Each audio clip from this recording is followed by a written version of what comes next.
জমি কাল সকাল হতে হতে ফেরত দেওয়া লাগবে। এটা তোমার ফুপুর জমি, তোমার বাপের জমি। তোমার দাদুর মরা হলো আজকে 40 বছর। তোমার দাদুর মরা হলো কত বছর? 40 বছর। তোমার দাদু 10 বিঘা জমি রেখে গেছে। তোমার দাদুর 2টা বেটা বেটি, তোমার বাপ একটা, তোমার ফুপু একটা। ফুপু বোঝেন? ফুপু বোঝেন তো? আচ্ছা, ফুপু বোঝেন, আলহামদুলিল্লাহ। বোঝাতে তাহলে অসুবিধা হবে। তো তোমার দাদু 2টা সন্তান সন্ততি পৃথিবীর বুকে রেখে গেছেন, তোমার বাপ একটা আর তোমার ফুপু একটা। তো তোমার দাদুর মরা হলো আজকে 40 বছর। তোমার বাপ এখন পর্যন্ত তোমার ফুপুকে জমি বুঝিয়ে দেয়নি। আচ্ছা, তুমি কি মনে করো তোমার বাপ জমি পাবে সকালে আর তোমার ফুপু জমি পাবে বৈকালে, না একসাথে গো? কথা বলেন, একসাথে। তো তোমার বাপ, তোমার দাদুর মরার 40 বছর মরা হলো তোমার দাদুর, আজ পর্যন্ত তোমার বাপ তোমার ফুপুকে জমি জায়গা বুঝিয়ে দেয়নি।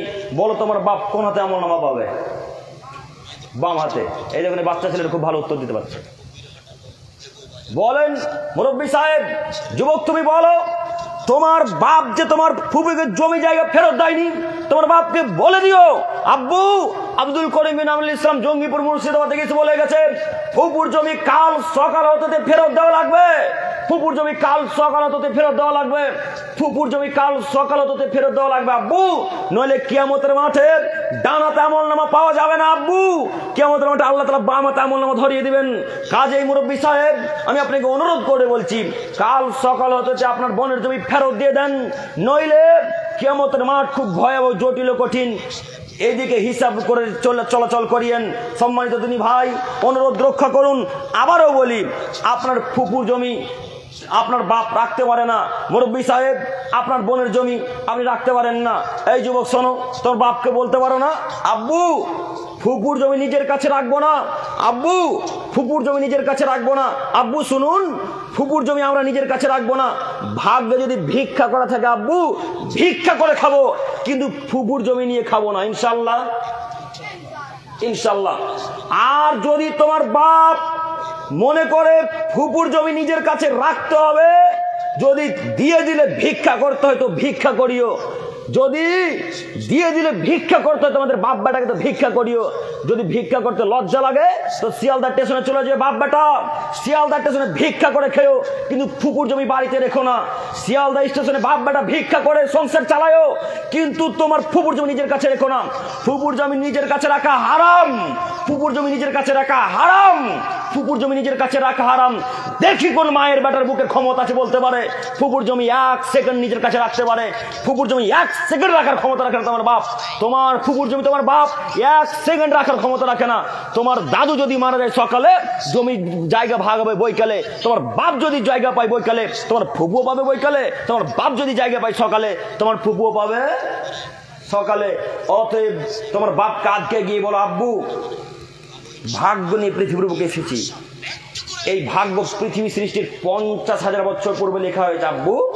অতএব ফুপুর জমি কালকে ফেরত দিয়ে দেন। ফুপুর জমি কালকে ফেরত দিয়ে দেন আব্বু। ফুপুর জমি নিজের কাছে রেখে জাহান্নাম কিনতে আসেনি, জান্নাত কিনতে এসেছি। কাল সকালে হতে ফুপুর জমি ফেরত দেওয়া হবে না? হবে না?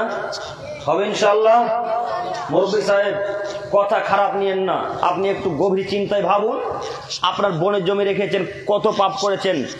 10 বছর যদি জমি জায়গা রাখেন, 10 বছর যদি এই জায়গাটায় শাকসবজি হয় কিংবা গম ভুট্টা হয়, 10 বছরে যত টাকা আপনার বোন পেত তত টাকা আপনার বোনকে এখন বুঝিয়ে দিতে হবে। আর যদি না দেন রক্তের জোরে, তো কিয়ামতের মাঠে 10 বছরের নাকি বোনকে দিয়ে দিতে হবে।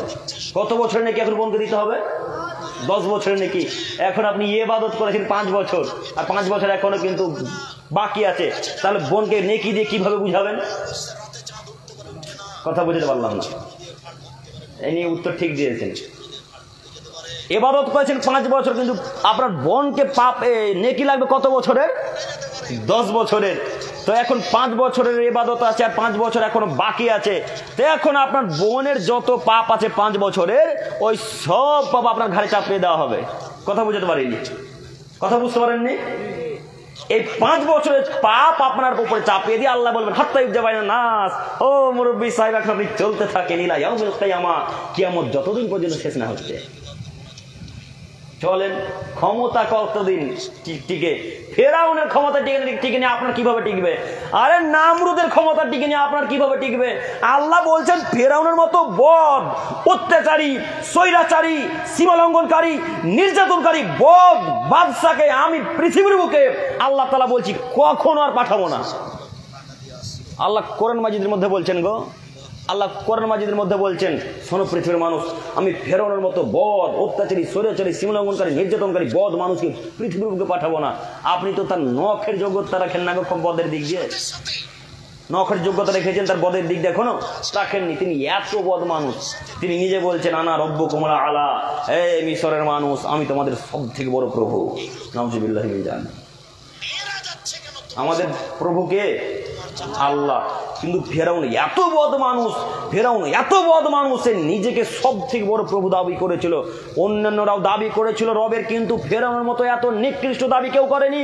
ফেরাউনের মতো এত নিকৃষ্ট দাবি কেউ করেনি। ফেরাউন সব থেকে নিকৃষ্ট মানুষ পৃথিবীর ইতিহাসে।